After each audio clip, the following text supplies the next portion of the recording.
All right, so good morning, everybody, again. And we are going to be finishing up our reading for Julius Caesar today. So we are going to be finishing reading Acts 3. Basically, where we left off was Antony had just convinced the people of Rome that what Cassius and Brutus had done was wrong. Brutus beforehand had convinced them that what he had done is right. So obviously the people of Rome can't really make up their minds. But the point is they both, were very convincing in their speeches.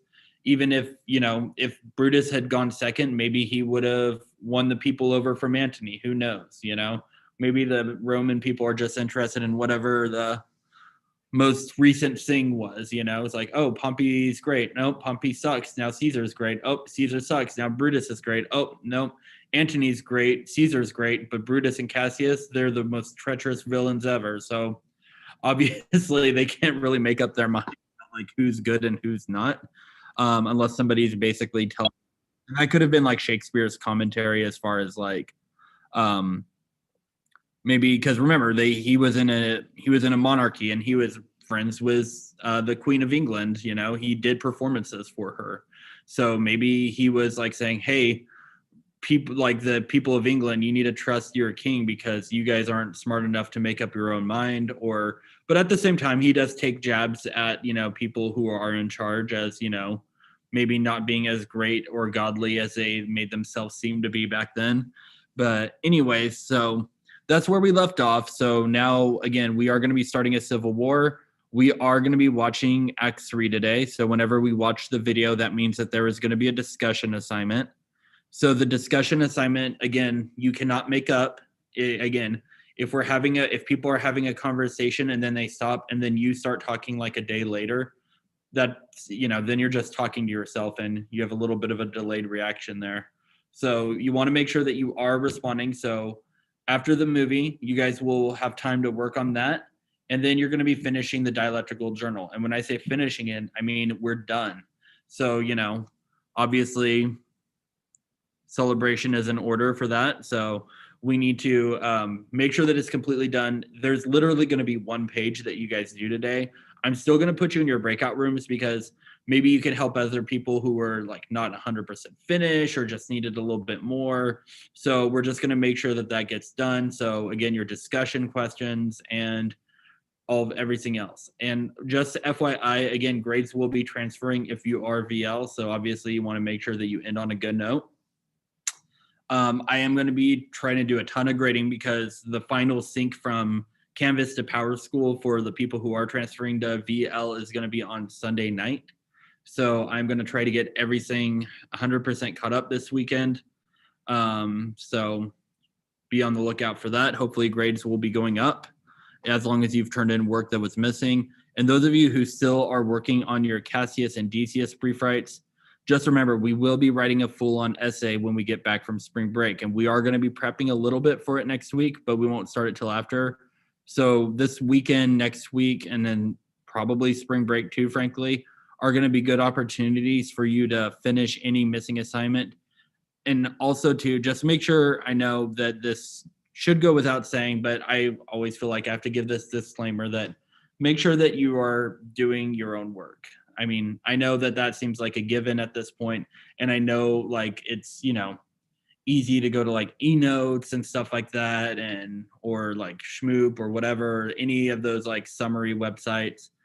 Just again, I want to know what you think, and it's usually pretty easy to tell when it's not your thoughts.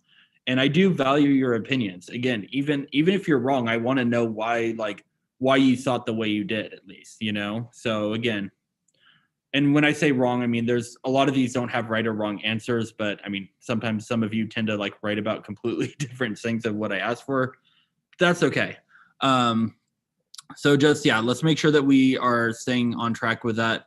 We are going to finish reading Acts 3. Like I said, Acts 3 is literally about 2 pages long. And it's like, I want to say in the audio, it's like a minute long roughly. So it's really short. Okay, let me go ahead and get that all squared away real quick. Oh, shoot. I forgot like what minute it started at. Let me get the audio set up. Sorry about that. Octavius has already come to Rome. Where is he? He and Lepidus are at Caesar's house. And thither will I... Bring me to Octavius. Okay, there we go. Now I got it set up. Okay, I'm going to change my screen now.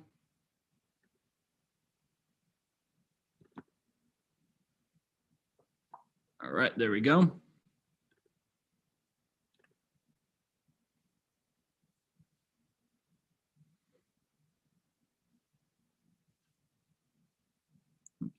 Okay. All right, and then I am going to go back here to Act 3, Scene 1. I know we already read that, but there's a reason. So I know you're not as familiar probably with some of the like minor conspirators. We all know Cassius. We all know who Brutus is. Even Decius. Decius is the one we wrote about in the last brief ride who convinced Caesar to go to the Capitol. He had a pretty big hand in it. But then you have some other ones like Cinna here. Cinna doesn't do much. I mean, yes, he is. Technically, they all stabbed Caesar, so they did take part of that. But as far as like, you know, the actual plans and stuff like that, Cinna's just kind of along for the ride and along for the stabbing, if you will. But Cinna is he's the one who's the first person to speak after Caesar's death, you know, after Caesar's adieu, Brute, saying, he's like, liberty, freedom, tyranny is dead, run hence, proclaim, cry it out in the streets. And again, that's kind of his big contribution. He's the first one to speak afterwards. Now, the reason why I'm bringing up this character who literally really doesn't do anything else throughout the rest of the play is because when we start Act 3, Scene 3, we see Cinna. But if you look at the little notes here, it doesn't say Cinna the conspirator. It says Cinna the poet. Now you're like, who the heck is Cinna the poet? Cinna the poet is just another person in Rome who happens to be named Cinna. Just like there are other people who might have the same name as you at our high school. You know, it happens, you know. Not everybody, there wasn't like one person named Brutus, one person named Cinna. In fact, even in this play, there are technically two Brutuses. There's Marcus Brutus, and then there's, I forget the other Brutus's last name. I'm blanking on it. But anyways, yes, there cannot be one.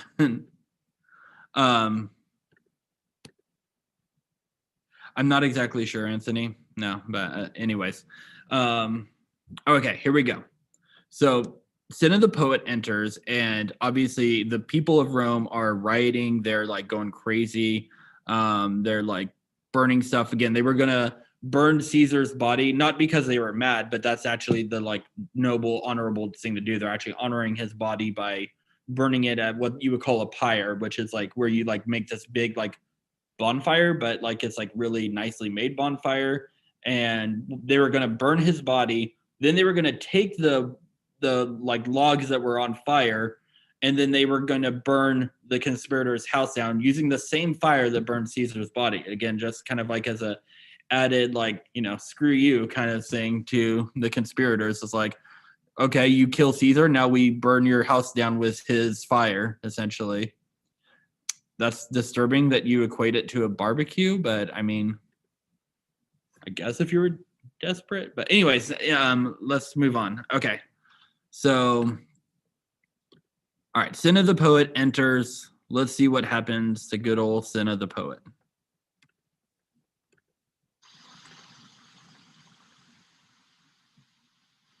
I dreamt tonight that I did feast with Caesar, and things unluckily charge my fantasy. I have no will to wander forth of doors, yet something leads me forth. What is your name? Whither are you going? Where do you dwell? Are you a married man or a bachelor? Answer every man directly. Aye, and briefly. I and wisely. I and truly were best. What is my name? Whither am I going? Where do I dwell? Am I a married man or a bachelor? Then, to answer every man directly and briefly, wisely and truly. Wisely, I say, I am a bachelor. It's as much as to say they're fools. Okay. Or actually, I'll let this next line play out. That married. You'll bear me a fame for that, I fear. Proceed directly. Directly. Okay.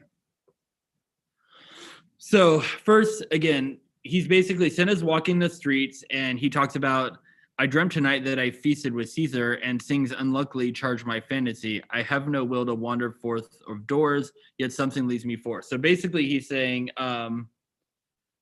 he dreamt that he feasted with Caesar, which again could be foreshadowing, his death, considering Caesar is dead. And, things unluckily charged his fantasy. So again, things like maybe we're adding bad luck to this thought, and I have no will to wander forth of doors. So basically I have no will to keep walking forward, but something is compelling me to keep going. And then first citizen, so basically they're like, hey, who are you? Where are you going? Where do you live? Are you married, or are you like a single person? And then the second citizen comes back, answer every man directly, and briefly and wisely and truly. So basically you better answer us quickly and don't screw around, just answer us. And Cinna is thinking about all the questions that were asked him. And then he says, well, if I'm going to answer you wisely and quickly, then I will just say that I'm a bachelor, because it's why do you need to know who I am? I'm just trying to walk down these streets. And then, so he says he's a single man, so he's a bachelor. The second guy says, and yes, people made fun of married people even in Shakespearean times, saying that that's as much to say that they are fools that marry. So, yeah, I'll give you that. So basically, okay, well, only fools get married, so I guess you're okay. Proceed directly. And then, all right, so, and that's where we left off. So let's keep going. I am going to Caesar's funeral. As a friend or an enemy? As a friend. That's not answered directly. Your dwelling, briefly. Briefly, I dwell by the Capitol. Your name, sir, truly. Truly, my name is Cinna. Tear him to pieces! He's a conspirator! I am Cinna the poet! I am Cinna the poet! Tear him for his bad verses. Tear him for his bad I am not Cinna the conspirator! It is no matter. His name's Sinner. That his name out of his heart and turn him going. Tear him! Come, brands ho! Fire brands! To Brutus! To Cassius! Manu! Send to Decius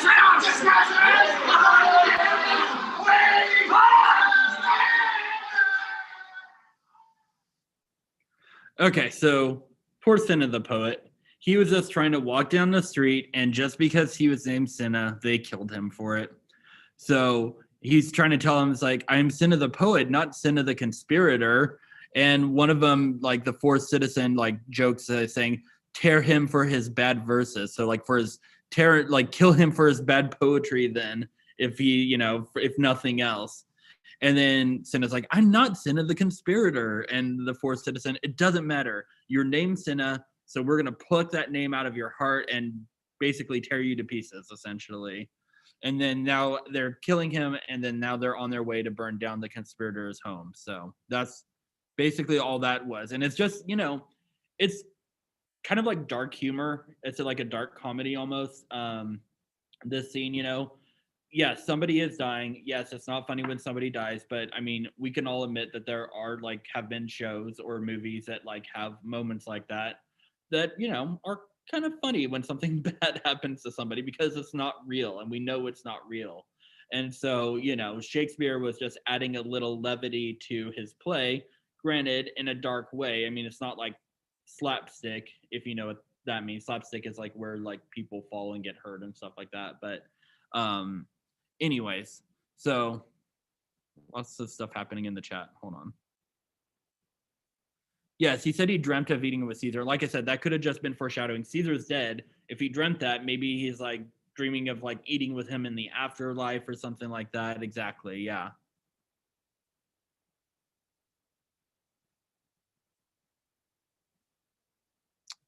Interesting, Anthony. All right, let's stay focused on what we are doing, though, okay? So anyway, so yeah, that was it, though. Like I said, it was just for a little bit of, like I said, a little bit of levity, just because, again, this was a play, Shakespeare would, even in his tragedies, he would want to make people, you think about successful movies, books, plays, the goal is to make you feel a range of emotions, right? Because again, this ultimately wasn't like Shakespeare didn't write these plays saying like, oh, I'm going to be the greatest playwright in history, or even though I don't think he is personally. I mean, that's my opinion. I think there's other playwrights who are, you know, talented as he is and have maybe even more interesting plays, but he's definitely the most famous playwright in history, even if he's maybe not the best in my opinion. But he's definitely the most famous, most well-known, and he didn't write these plays for that reason.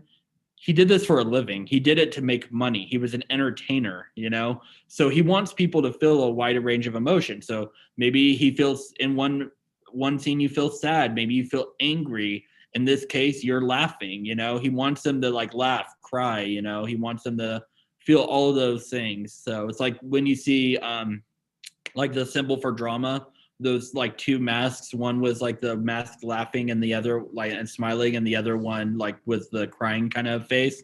That's basically, you know, again, what he wants his people to feel, what he wants the audience to feel. Anyways, all right, so that was the end of Act 3. So again, you only will have to do like 2 pages of your journal for this. So you'll have to do this page and this page. And obviously I would say for, oops, went too far.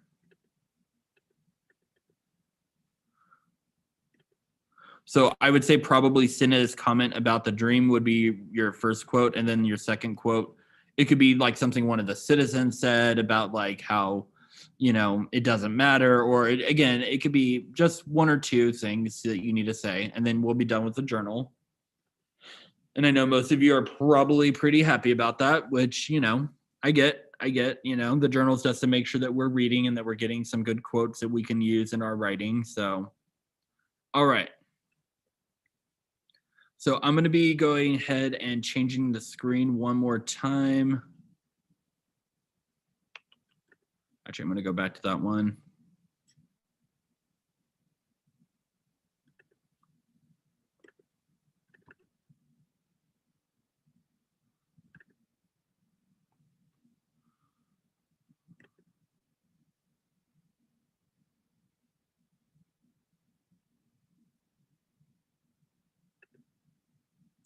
All right, so we are going to start here with good old, again, and I keep saying good old, I don't know what's wrong with me, but we're going to start with the art of Medoras, him reading the letter that he plans on giving Caesar. Remember, he somehow, we don't know how, but somehow he's figured out who the conspirators are. He wants to warn Caesar to protect him, but he can't just say, watch out for those dudes all around you. They're going to kill you, because guess what? If he does that, they're going to kill him anyway. So the only way to protect him is to give him the letter in secret and hope that he reads it and figures out a way to get out of the death. Yeah, well, I'm playing it, so don't worry about it, Anthony. No, Lupita, like I said, you are technically going to be responsible. I'm going to put you in your breakout rooms, but you're still working on the scene 3 by yourself. But again, if anybody else needs help with the other scenes, I want you guys to be able to help other people if you can. So that's pretty much it. All right, so let's go ahead and get this show going. Caesar, beware of Brutus. Take heed of Cassius. Come not near Casca. Have an eye to Cinna. Trust not to Bonius. Mark well Metellus Cimber. Decius Brutus loves thee not.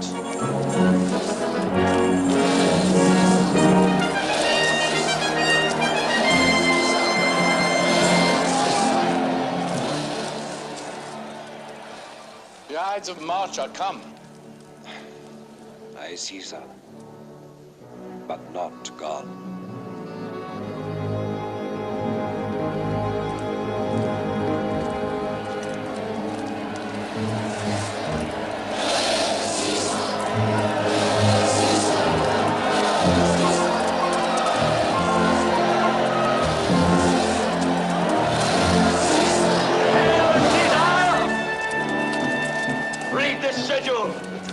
Desire you to read at your best pleasure this his humble suit. Who Caesar read mine first? For my suit touches Caesar nearer. Read it.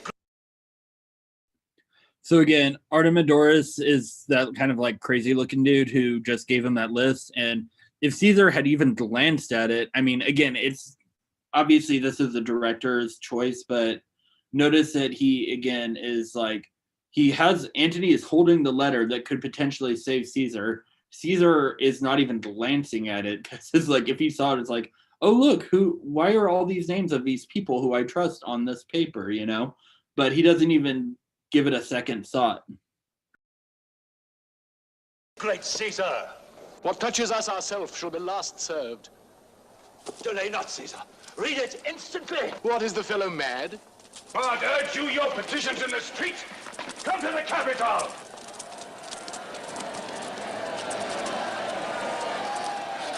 I wish your enterprise today may thrive. What enterprise, Popilius? Very well.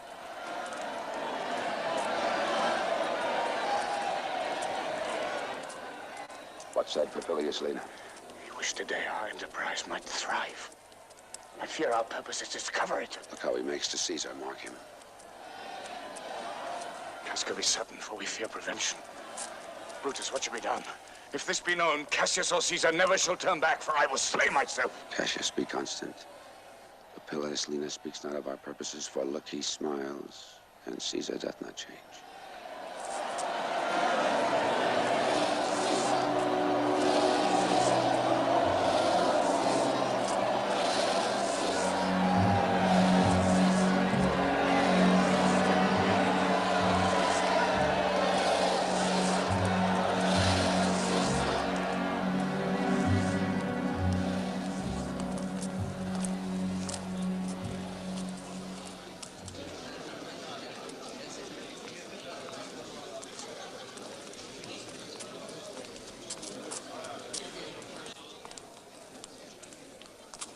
Trebonius knows his time. For look you, Brutus, he draws Mark Antony out of the way.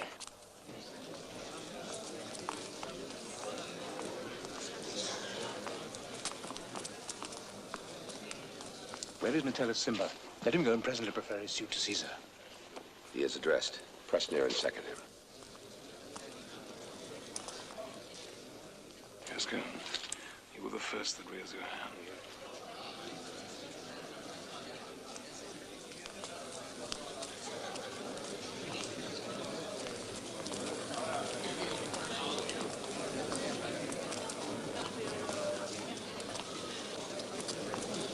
Are we all ready? What is now amiss that Caesar and his Senate must redress? Most high, most mighty, and most puissant Caesar, Metellus Simba throws before thy seat an humble heart. I must prevent these, Simba. These couchings and these lowly courtesies might fire the blood of ordinary men and turn preordinance and first decree into the law of children. Be not fond to think that Caesar bears such rebel blood that will be thawed from the true quality with that which melteth fools. I mean sweet words, low crooked curtsies, and base spaniel fawning. Thy brother by decree is banished. If thou dost bend and pray and fawn for him, I spurn thee like a cur out of my way. No, Caesar doth not wrong, nor without cause will he be satisfied. Is there no voice more worthy than my own to sound more sweetly in great Caesar's ear for the repealing of my banished brother? I kiss thy hand, but not in flattery, Caesar. Desiring thee that Publius Simba may have an immediate freedom of repeal. What? Brutus?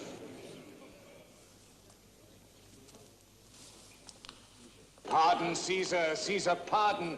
As low as to thy foot doth Cassius fall to beg enfranchisement for Publius Simba. I could be well moved if I were as you. If I could pray to move, prayers would move me. But I am constant as the northern star, of whose true fixed and resting quality there is no fellow in the firmament. The skies are painted with unnumbered sparks. They are all fire, and every one doth shine. But there's but one in all doth hold his place. So in the world, 'tis furnished well with men, and men are flesh and blood and apprehensive. Yet in the number I do know but one that unassailable holds on his rank unshaped of motion, and that I am he, let me a little show it even in this, that I am constant, Simba should be banished, and constant to remain to keep himself. Oh, Caesar! Hence, wilt thou lift up Olympus? Great Caesar! Doth not Brutus bootless kneel? Spear! Hands for me!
And fall, Caesar.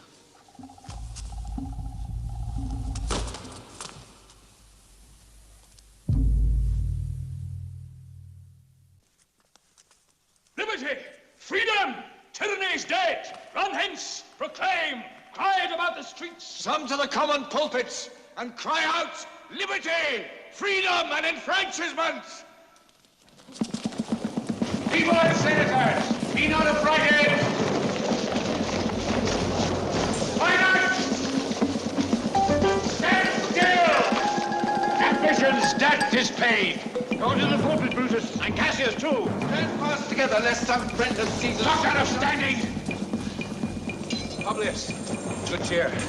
There is no harm intended to your person, none unto Roman else. So tell them, Publius. And leave us, Publius, lest that the people rushing on us to do your age some harm. Do so, and let no man abide this deed, but we, the doers.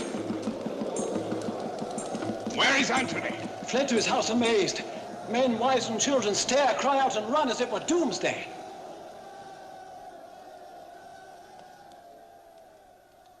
Stoop, Romans, stoop. And let us bathe our hands in Caesar's blood. Then walk we forth even to the marketplace, and waving our red weapons o'er our heads, let's all cry peace, freedom, and liberty. Stoop then and wash.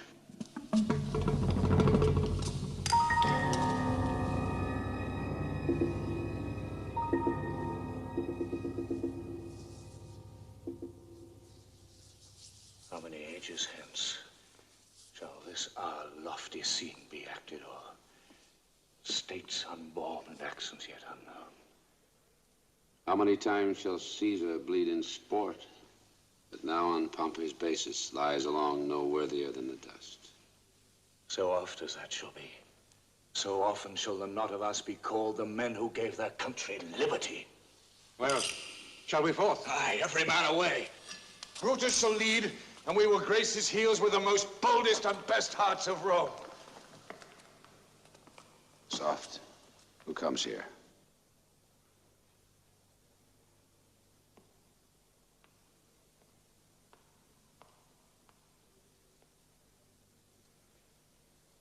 Welcome, Mark Antony.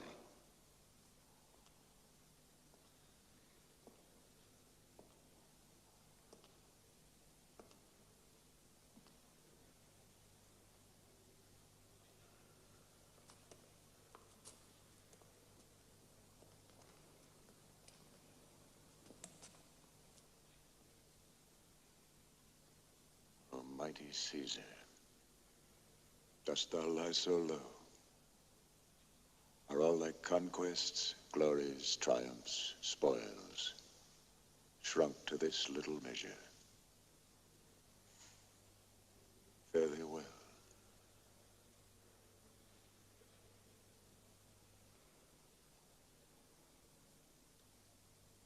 I know not, gentlemen, what you intend.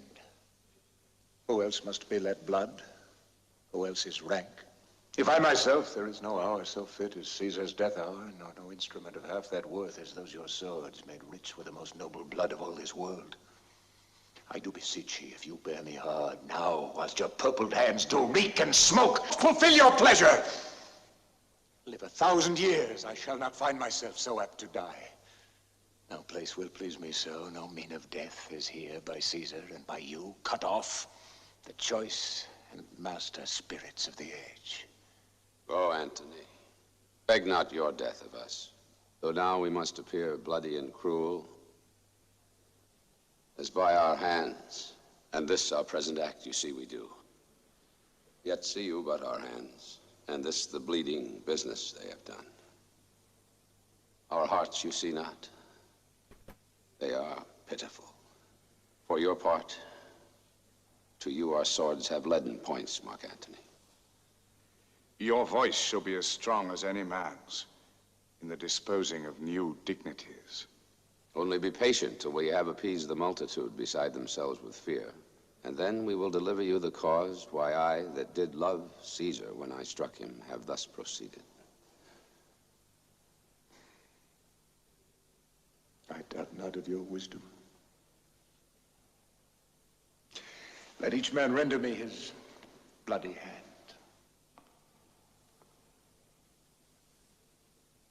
First, Marcus Brutus, will I shake with you. Next, Caius Cassius, do I take your hand.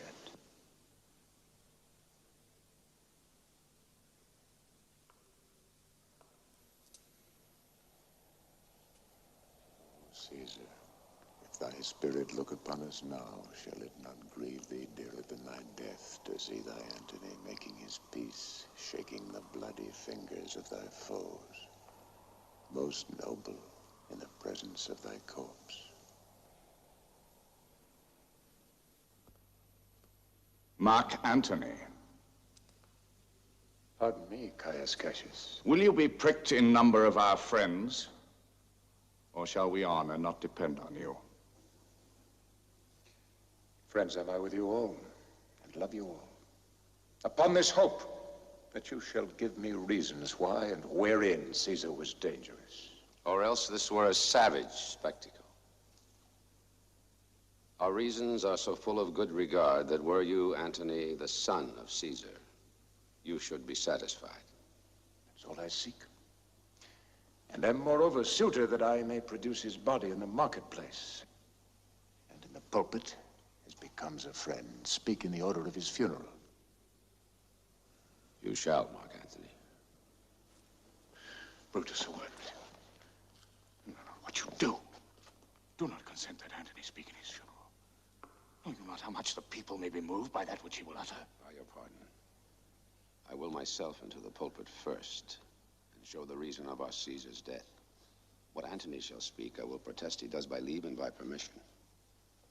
That we are contented Caesar shall have all true rights and lawful ceremonies. It will advantage more than do us wrong. I know not what may fall. I like it not.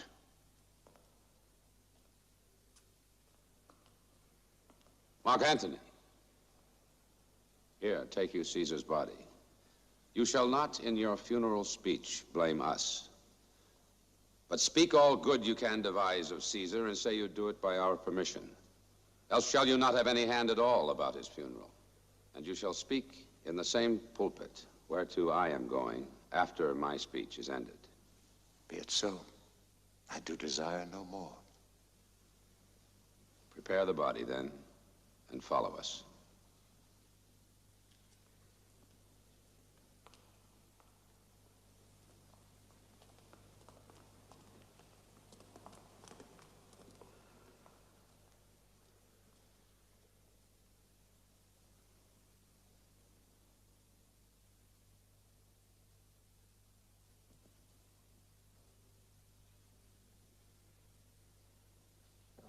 Pardon me, thou bleeding piece of earth, that I am meek and gentle with these butchers.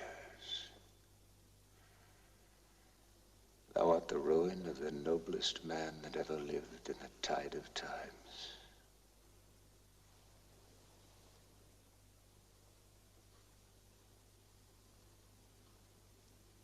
Woe to the hand that shed this costly blood.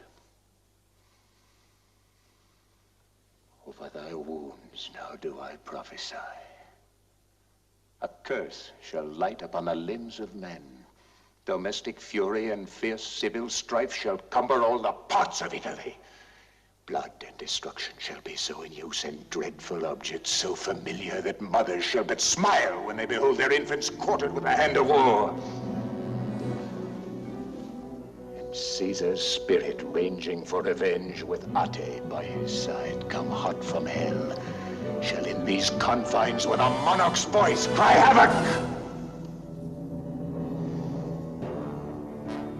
And let slip the dogs of war.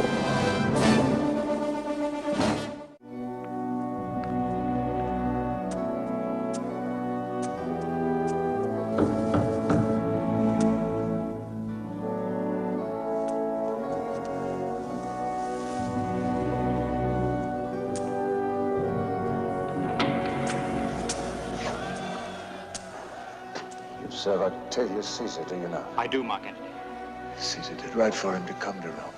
He did receive his letters and is coming. And bid me say to you by word of mouth.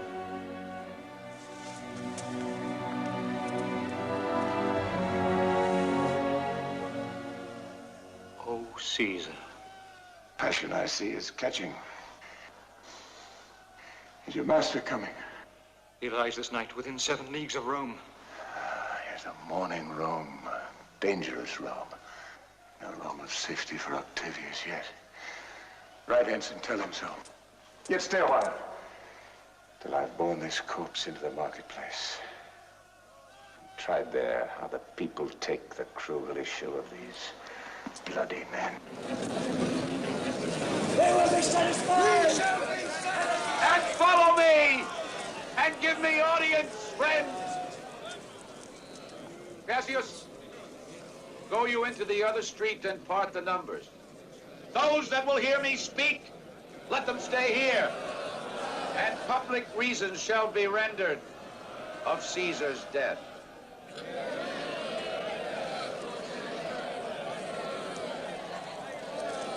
The noble Brutus is ascended!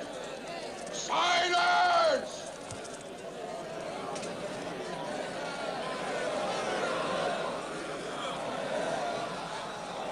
Be patient till the last.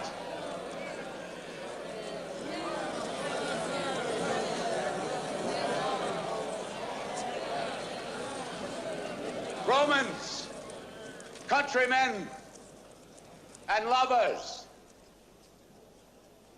hear me for my cause, and be silent that you may hear.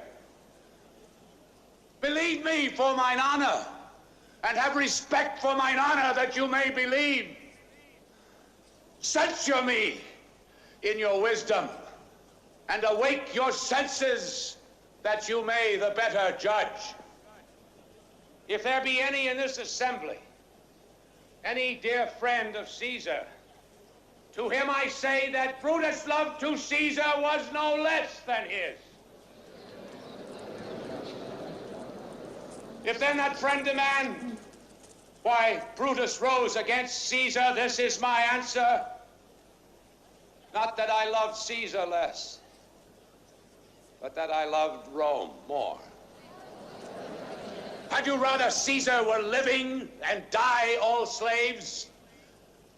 Or that Caesar were dead to live all free men? As Caesar loved me, I weep for him. As he was fortunate, I rejoice at it. As he was valiant, I honor him. But as he was ambitious, I slew him. There is tears for his love, joy for his fortune, honor for his valor, and death for his ambition. Who is here so base that would be a bondman? If any, speak, for him have I offended. Who is here so rude that would not be a Roman? If any, speak, for him have I offended. Who is here so vile that will not love his country? If any, speak, for him have I offended. I pause for a reply.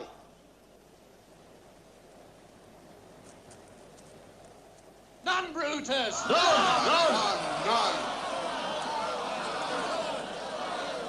Then none have I offended. Here comes his body, mourned by Mark Antony, who, though he had no hand in Caesar's death, shall receive the benefit of his dying, a place in the Commonwealth, as which of you shall not?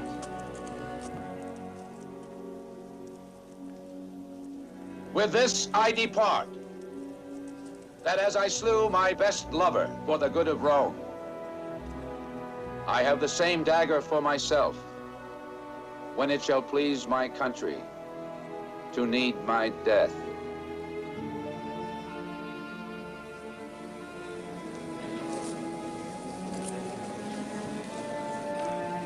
Live, Brutus! Child! Live, Brutus! Give him a statue with his ancestors! Let him be Caesar! Caesar's better parts shall be crowned in Brutus! We'll bring him to his house with shouts and clamors! My countrymen! Peace! Silence! Peace! Brutus speaks! Peace!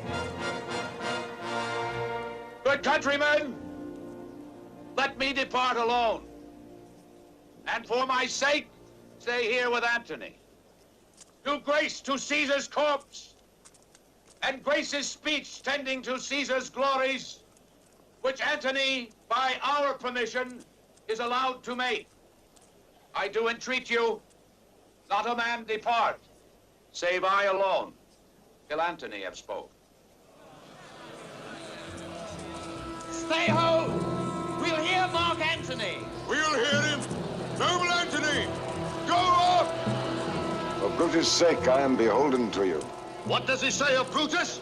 He says for Brutus' sake, he finds himself beholding to us all. Twere better. There be no harm of Brutus here! This Caesar was a tyrant! That's certain. We are blessed that Rome is rid of him. You gentle Roman. Peace! Let us hear him. Friends,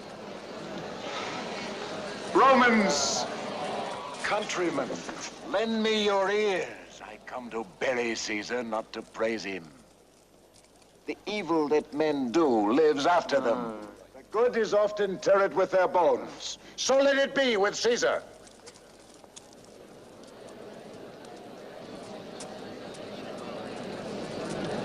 The noble Brutus hath told you Caesar was ambitious. If it was so, it was a grievous fault. Grievously hath Caesar answered it. Here, under leave of Brutus and the rest, for Brutus is an honorable man. Aye. So are they all honorable men. Come I to speak in Caesar's funeral.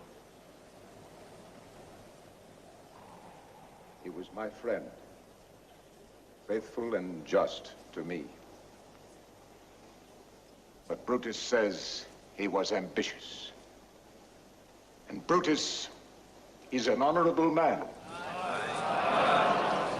He hath brought many captives home to Rome, whose ransoms did the general coffers fill. Did this in Caesar seem ambitious, when that the poor have cried, Caesar hath wept? Ambition should be made of sterner stuff.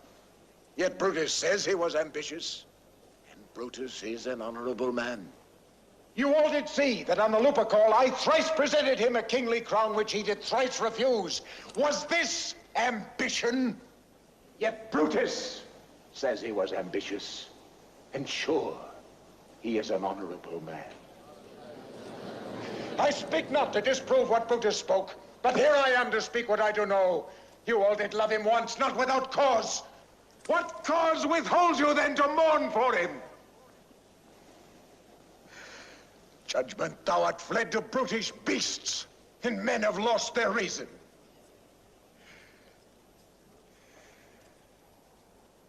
Bear with me. My heart is there with Caesar, and I must pause till it come back to me.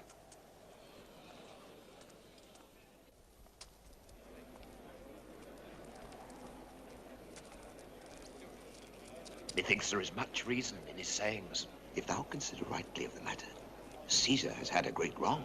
Has he, masters? I fear there will a worse come in his place. Mark ye his words. He would not take the crown. Therefore, 'tis certain he was not ambitious. There's not a nobler man in Rome than Antony. But yesterday, the word of Caesar might have stood against the world. Now lies he there, and none so poor to do him reverence. Oh, masters, if I were disposed to stir your hearts and minds to mutiny and rage, I should do Brutus wrong, and Cassius wrong, who you all know are honorable men. I will not do them wrong. I'd rather choose to wrong the dead, to wrong myself and you, than I would wrong such honorable men. But here's a parchment with the seal of Caesar. I found it in his closet. 'Tis his will. Let but the commons hear this testament, which, pardon me, I do not mean to read. And they would go and kiss dead Caesar's wounds and dip their napkins in his sacred blood. Yea, beg a hair of him for memory, and dying mention it within their will. The will! The will!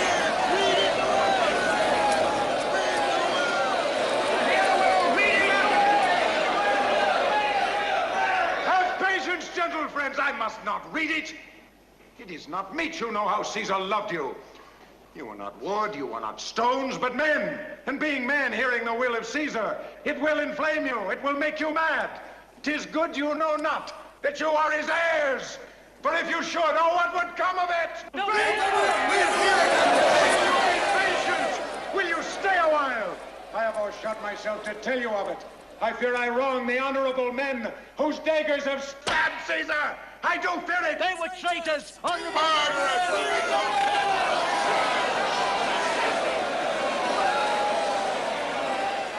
You will compel me then to read the will. Then make a ring about the corpse of Caesar and let me show you him that made the will. Shall I descend, and will you give me leave? Come down!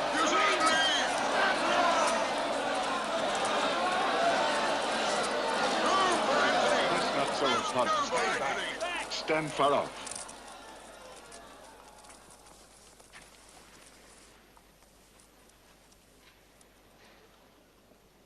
You all do know this mantle. I remember the first time ever Caesar put it on. It was on a summer's evening in his tent. That day he overcame the nervii. Look, in this place ran Cassius' dagger through. Oh, see what a rent the envious Casca made. Through here, the well-beloved Brutus stabbed. And as he plucked his cursed steel away, mark of the blood of Caesar followed it. For Brutus, as you know, was Caesar's angel. Judge, oh ye gods, how dearly Caesar loved him. For this was the most unkindest cut of all. For when the noble Caesar saw him stab, ingratitude, more strong than traitor's arms, quite vanquished him.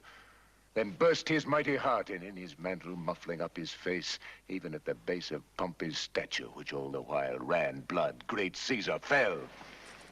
Oh, what a fall was there, my countrymen. And I and you and all of us fell down, whilst bloody treason flourished over us. Kind soul, what? Weep you when you but behold our Caesar's vesture wounded? Look you here! Brutus himself, marred as you see with traitors. Oh, piteous spectacle. Oh, noble Caesar! Say, countrymen! Good friends! Sweet friends!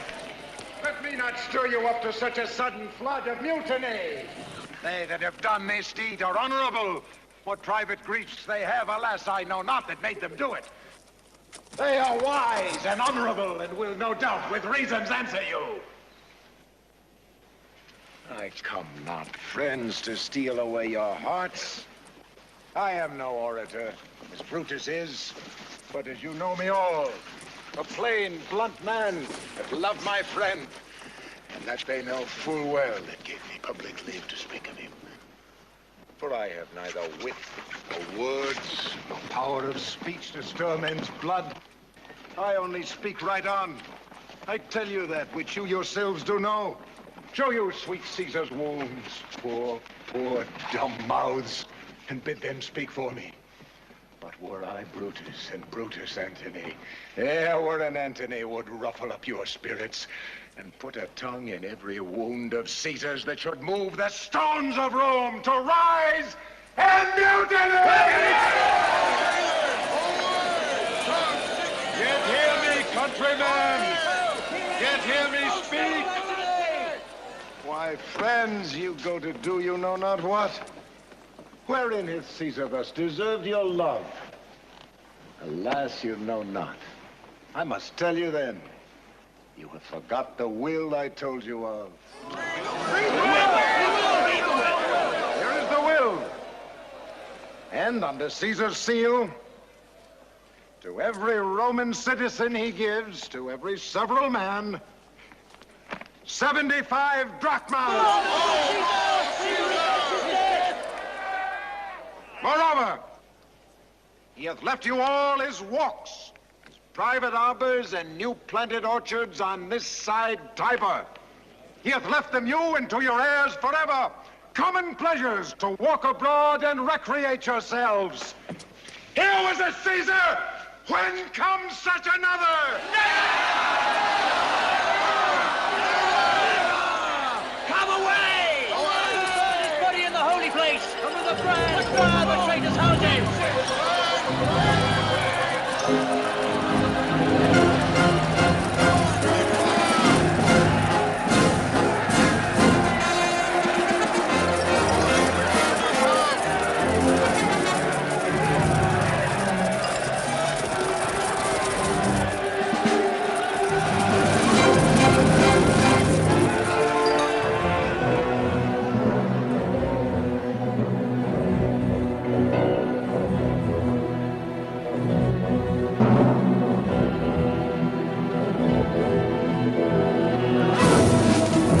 Now the common god.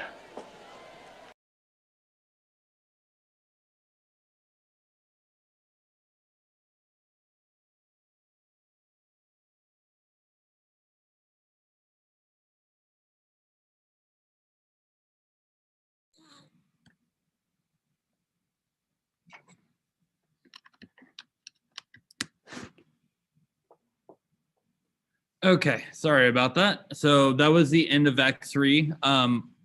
They don't do scene 3 in the movie, in this movie version of it. And I'll be quite honest with you, I'm not like a super expert when it comes to like different versions of Julius Caesar movies. This is literally the only Julius Caesar movie I've ever seen. So I don't know if in the other versions, I know there's an older one from like the 50s. It's actually, I think, the same director though, which is weird that he decided, it's like, 20 years later, you know what I should do again? Make a new Julius Caesar.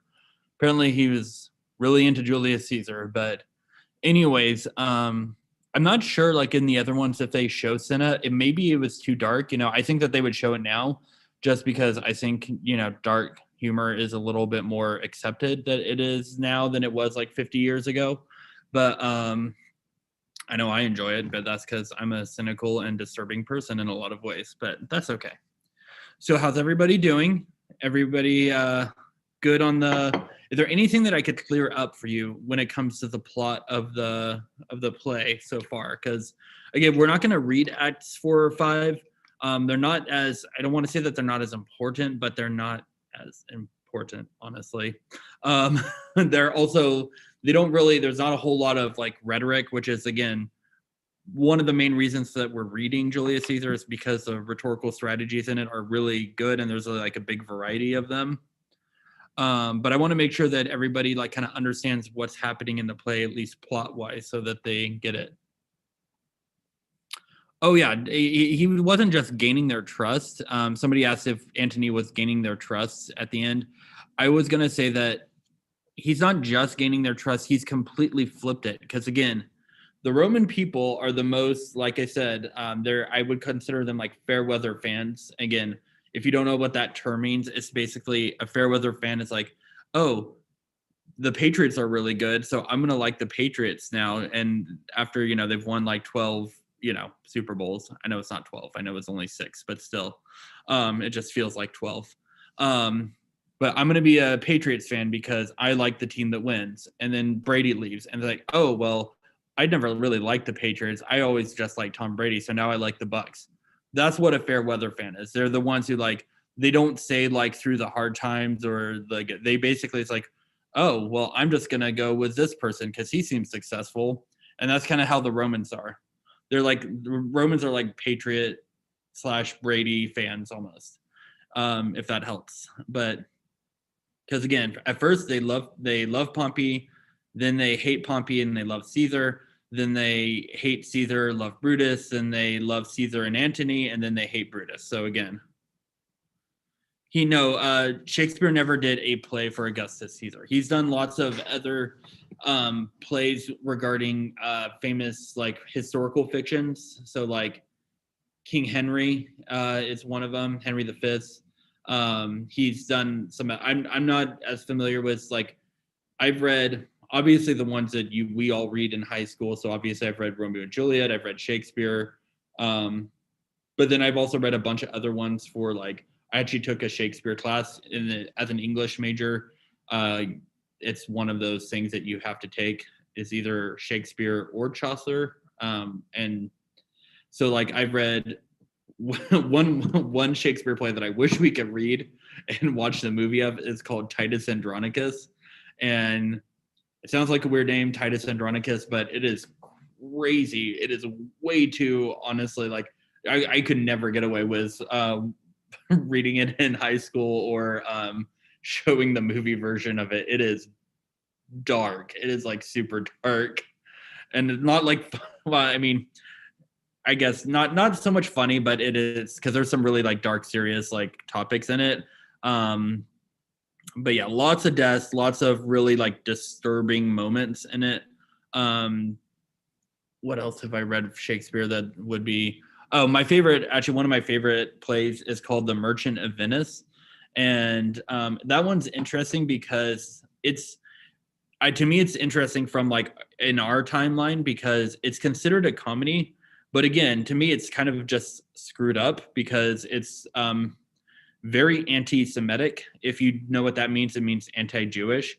And basically it's making fun of this Jewish guy. The Jewish guy is like the villain. And really, like, his only punishment for the most part is the fact that he's being constantly oppressed because he's Jewish. He tries to get revenge against the Christian people in there, and ultimately he fails. And, that's supposed to be like, haha, that's the joke. The Jewish guy never wins. And it's like, that seems kind of mean. But anyways, are there any other questions? I know I kind of went off on a tangent there. Are there any other questions about the plot? Anything that you're not getting that you're like, because I know I've heard a lot of people say, I don't get what's going on. So I want to make sure that if you're one of those people, and again, I'm not like calling out anybody's name or anything, but I want to make sure that we all understand what's going on in the play. So that way, when you write your essay after spring break, that you guys are good. Okay. And like I said, I'm trying to explain it and stop so that way, okay, well, if you're confused, so somebody just typed that I'm kind of confused. What are you confused about? Like, what like aspect of it are you confused about? Because I want to make sure that I can't like just say like, here's the entire play in 3 minutes or anything, but I can, if there's a part of it that you're like confused about, I definitely can help you out with it.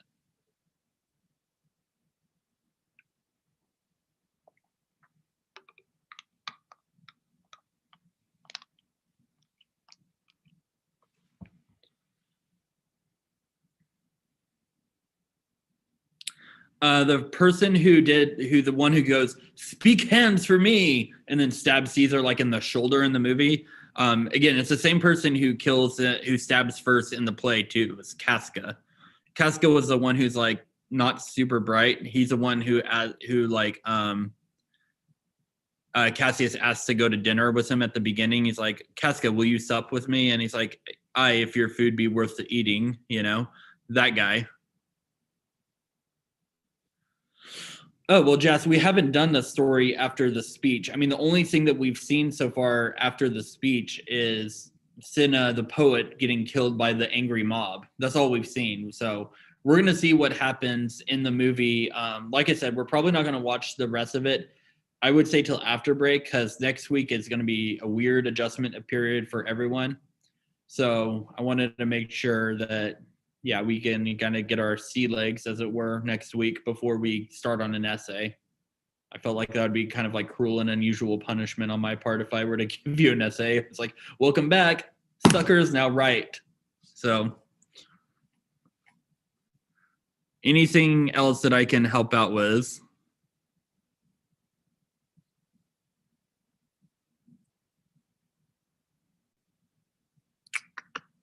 Okay, so we got about 20 minutes. So again, I just want to remind you of your goals, what you need to do. So first thing, discussion. So again, you have 5 different questions to choose from. Please don't answer all 5 of them. Again, I'm not trying to make it like a super difficult assignment, but you need to answer in 4 to 5 sentences. Again, when I say 4 to 5 sentences, I mean good sentences, not like 3-word.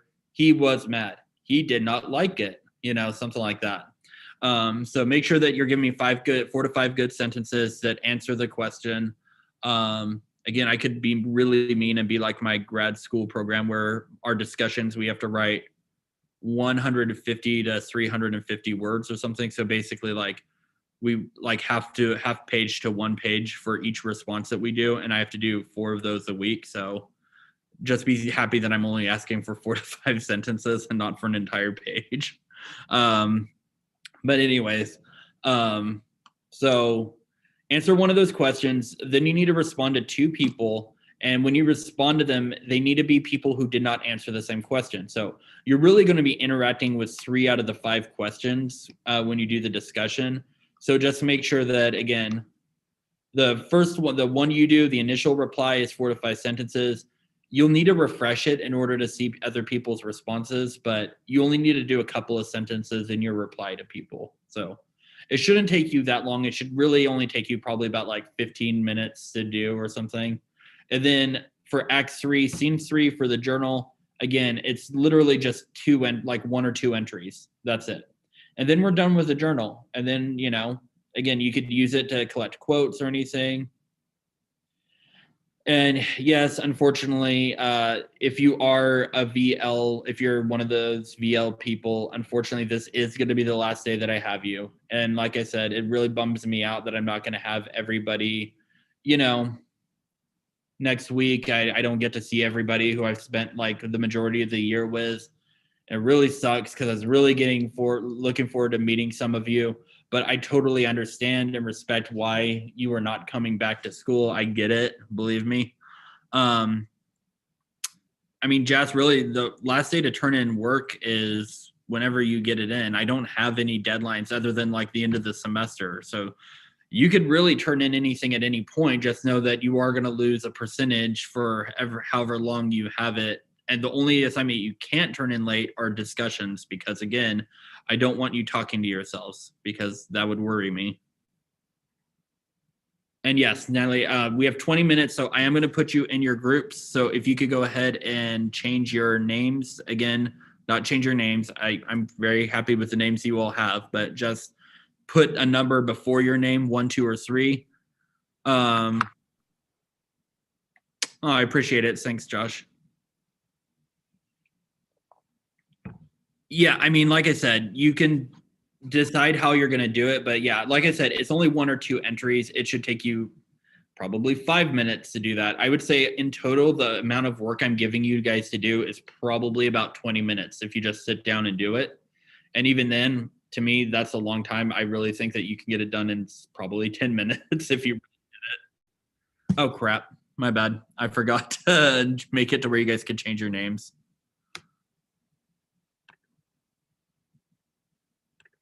Okay, now you can do it.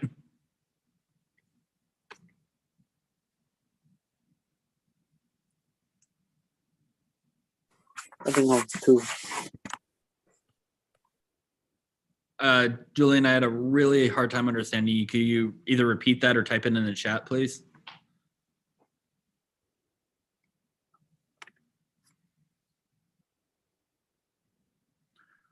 Alrighty, so I'm going to go ahead. I'm going to stop recording now. Thank you.